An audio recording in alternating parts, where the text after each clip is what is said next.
Good afternoon, South by Southwest, and everybody at the cheese and fruit table.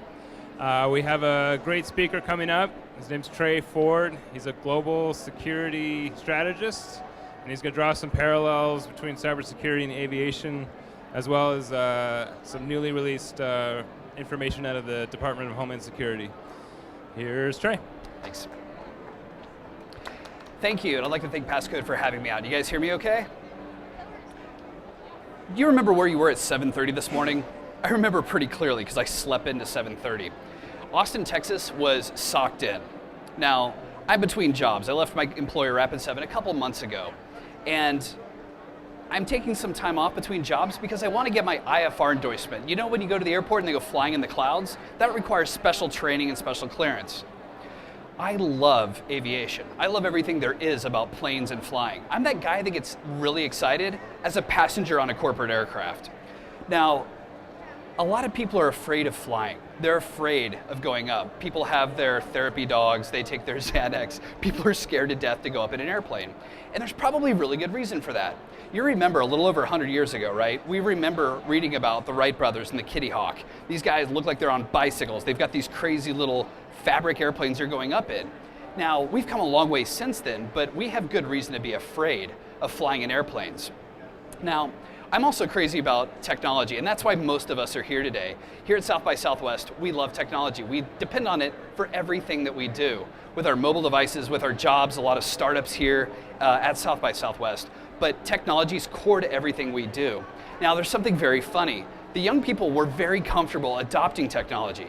When I talk to my mom and her friends, a lot of them are very uncomfortable emailing information. Now, they stop and have a conversation with me. It turns out my mom, and my mom's probably a poor population sample, but my mom knows that email is a lot like a postcard. It's unencrypted. It's probably not safe to talk about sensitive information over email. As it turns out, when we take a big step back from the industry, I think aviation 100 years ago is a lot like cybersecurity and internet technologies today, still nascent, still getting started. So when I think about this, I think about how we can mature. It turns out we're very comfortable these days traveling with work on planes. A lot of us flew to get here for South by Southwest. We depend on aviation. We believe aviation is going to be safe.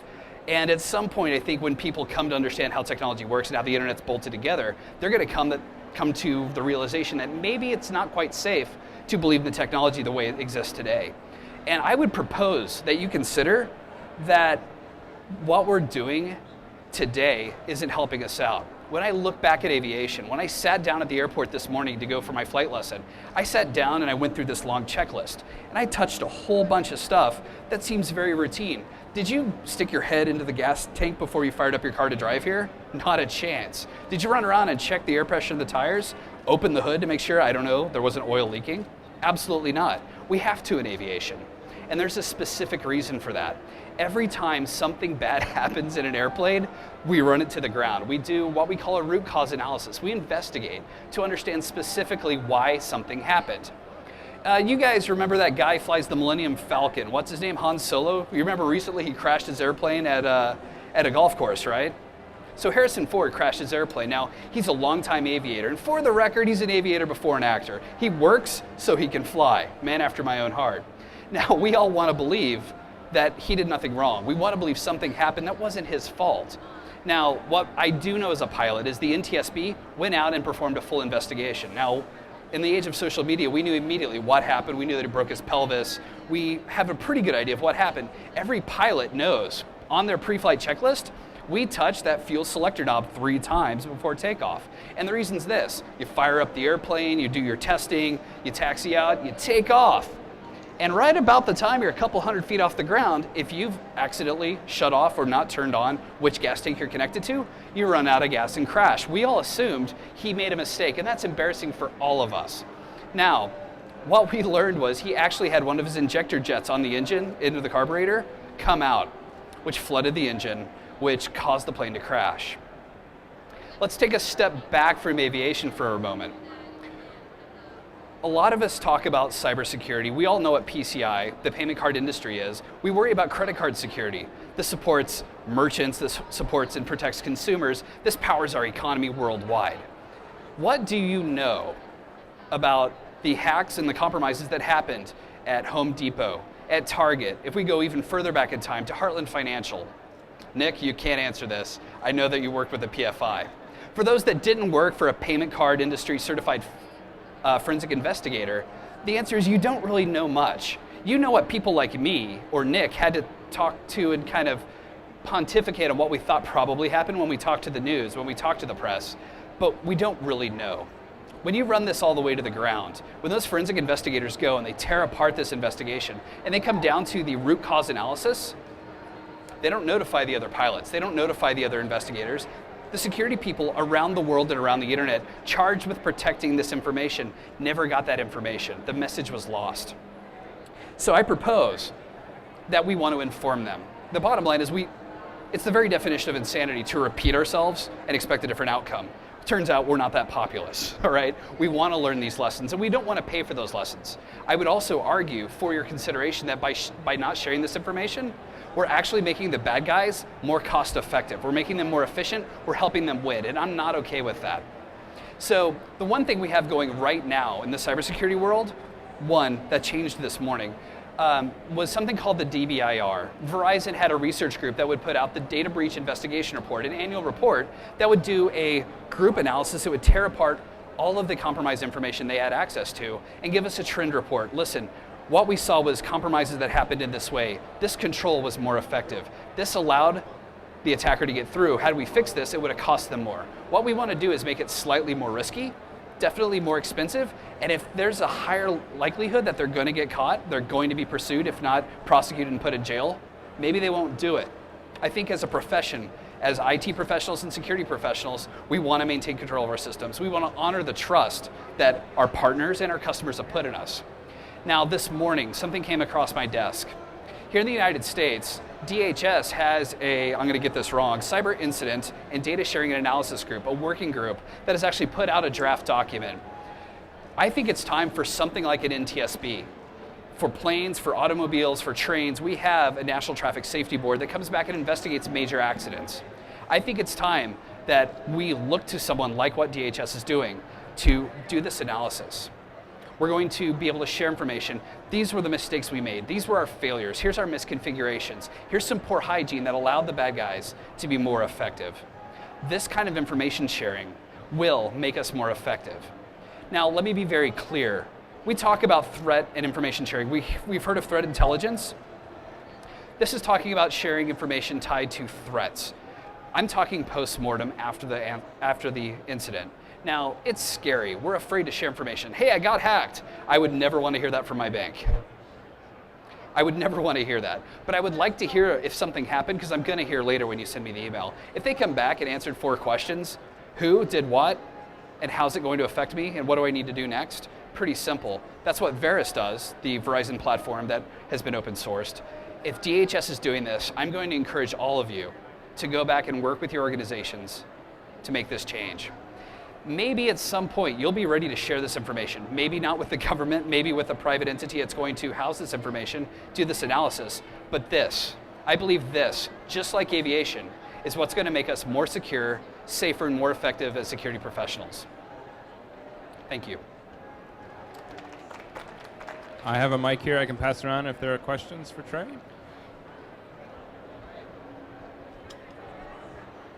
All right, Trey. You no doubt heard, I guess, last year the incident about someone who said they hacked into an airplane. Right. Through the infotainment system. Uh-huh. From your knowledge of that, was that legitimate? And is that, first of all, was that incident legitimate? Maybe you can explain that better than I can. And also, certainly. If not, is that something that we should be worried about? Fair question. So the question was asked about the plane hacking incident last year. So the individual in question is Chris Roberts. The organization that he works for is not in a healthy status today. From a law of physics, when he talks about making an airplane fly sideways, I'm not a physicist, but I am a pilot. I'm telling you, planes don't fly sideways. Helicopters do, but I don't fly ceiling fans. Is it possible to hack an airplane, or at least its control system, from the infotainment interface? On some aircraft, there is a concern about a lack of segmentation in the different information networks on the aircraft, and the testing process, I will guarantee many years ago, would identify that as an issue. modern aircraft, that's been resolved. And let's talk a little bit about this, because you tapped into something else. The idea of testing, where we're putting human life in the line and in risk, that's challenging.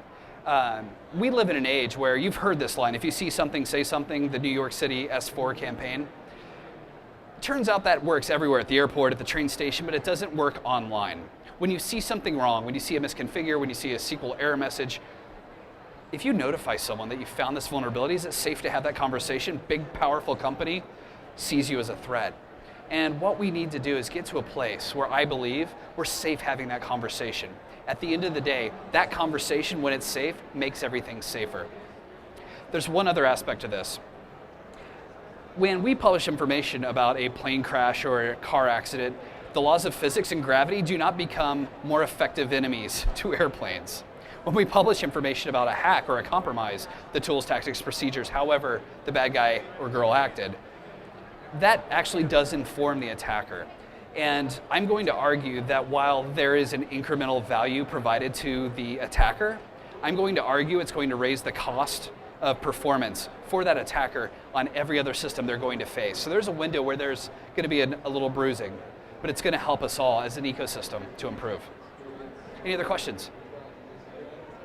So you were talking a little bit about the proposal of a board like NTSB to, is there currently anything that exists where a security professional, let's say working at a big company, they notice something? Is there where would a person like that actually go and report that to today? Now that's a buying question. I like that question. So today there's no real great place to do it. So Verizon has a group that does this DBIR investigation, that body of analysis. There is, and I'll tweet these links later, there's a group that does open VERIS. These guys do encoding based upon publicly referenceable information. You can also use this framework to encode those incidents, but it's written by and for data scientists. I'm not an actuarial scientist, and maybe you're not. It's a little intimidating to get into. We're working to make that easier. My proposal is this. In the aviation world, another parallel, we have something that NASA put out, where as a pilot, if I make a mistake, or I violate airspace, or do something that if someone caught me, I'd be in trouble for, I'd probably get a ticket-ish. I can literally go document this anonymously, maintain that record, and if it ever comes back, be like, hey, mea culpa, I'm very, very sorry. And I filed it just so you have these anonymous statistics, but what's going to happen is the system, when they do this analysis, they're going to say, gosh, we've had a lot of airspace violations in Las Vegas from this one VOR. If we change the boundaries, less people are going to break the law and we can make things safer. So the system gets to learn. So your question is in line with proposals. Is it best to do this through a government entity or through a private entity? A lot of people have concerns about Verizon doing this work because they are a vendor, they have their motive it's used for marketing. At the end of the day, at some point, I believe we're going to see an entity, a third-party entity, bring and drive that conversation. This is really going to make a difference. Thank you for the question. Do you have another, please? Who did the Sony hack? Who did the Sony hack? Well, actually, I have a question kind of along that lines. With the NTSB, it may take them a year, but you finally get an answer. Right. Like, they pinpoint exactly what it was the problem, who to blame. Right. I feel like, maybe I'm just thinking about state actor sort of things, but I feel like we never get a definitive answer, oh, it was Russia, or it was China, or whomever, on sort of the big hacks that are state actor hacks. Right. So it's sort of unsatisfying. I don't know, does the NTSB idea solve that, or is it just purely a technical problem where you can't get to the bottom of it? Fair question, fair question. So first deals with mathematics. In a complex system, different inputs are going to have unexpected and unintended consequences. So some investigations, for instance, whatever happened to MH17, we don't know where that plane wound up. We have ideas, we searched all over the place. Best minds, best scientists, best technologies, even the spy agencies couldn't help us. I don't know what that's all about, it scares me. Same direction, a lot of investigations aren't always conclusive, right? There's TV series now based on this, right?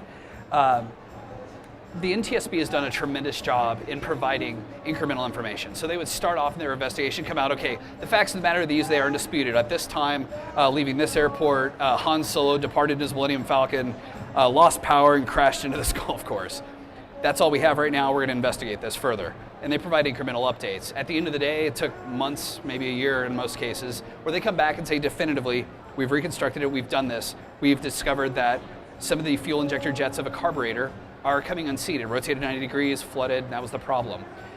What's neat about that is they issue this information out for everyone else that owns those aircraft, everyone that maintains or builds parts for those aircraft to deal with that. What you're speaking to specifically and building on the Sony hack, attribution is a whole different level of challenge.